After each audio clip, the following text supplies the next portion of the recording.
A quick word on nipple shields. Nipple shields, I often get asked about them. Are they good? Are they bad?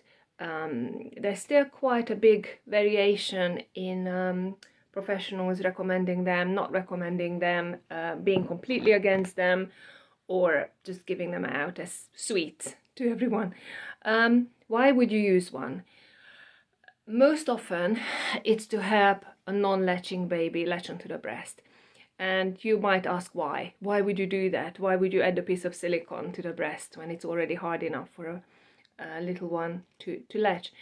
It's often a good solution when you are trying to transition a baby from bottle to breast. So your little one might already be used to drinking from a bottle. They might be doing really well. And obviously in that case, they're used to that texture, the silicone texture of the bottle teat.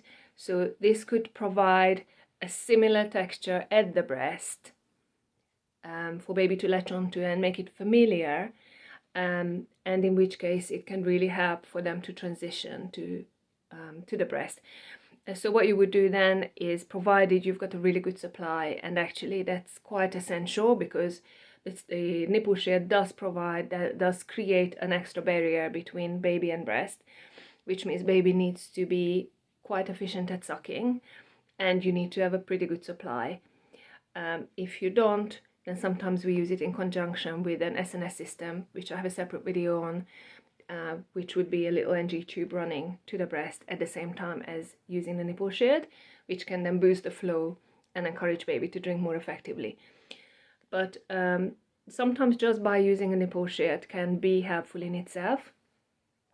Sometimes with very tiny, premature or tiny babies, it can create an extra bit of stimulation on baby's palate. So using a nipple shield, which will always stick out further than a nipple, and it's a firmer, it's longer, it's firmer texture, so it will hit the junction of the soft and hard palate and hopefully get baby to instinctively start the sucking motion and remove milk from the breast. They usually look like this, and there is a thin piece of silicone with a cutout bit, and you would position the cutout bit somewhere where you think baby's nose will fall. So for example, if you're feeding in an upright position, then the little cutout area would be facing at 12 o'clock because that's where baby's nose will fall. If you're feeding in a rugby position, you would have the cutout bit or cutout bits. If you're facing me now, for you it will look like 3 o'clock.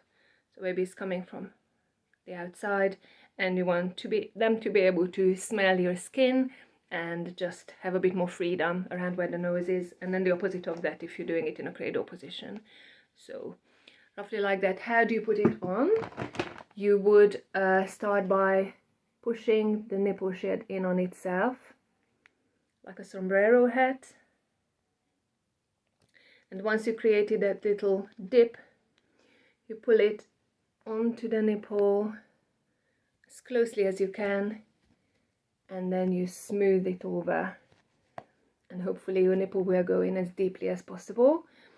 You can have this process by dunking your nipple shield into hot boiling water, don't burn yourself, so cooling boiled water, and or some people use a tiny bit of sticky lanolin or even a bit of micropore tape to secure the nipple shield, because it could be super annoying if it keeps swelling up during a feed. What else is there to say? If you got an oversupply, it can actually also be quite a nifty tool because it reduces the flow to baby's mouth. You just need to be careful in any case to check your breast after you finish the feed. Just do a little bit of hand massage, hand expressing, feel around if you've got any blockages left, any milk ducts that haven't been emptied as efficiently as maybe they would have been without the shield. And often mums choose to feed with a nipple shield, and if you give anyone the choice whether they want to breastfeed at all with a nipple shield or not breastfeed at all, then they often go for the nipple shield option. I've seen it being used for a few weeks at a time, and then weaning off. And then there have been a few mums I worked with who actually ended up using it for months on end, but it became second nature, and then the babies just win themselves off the shed when they least expected it.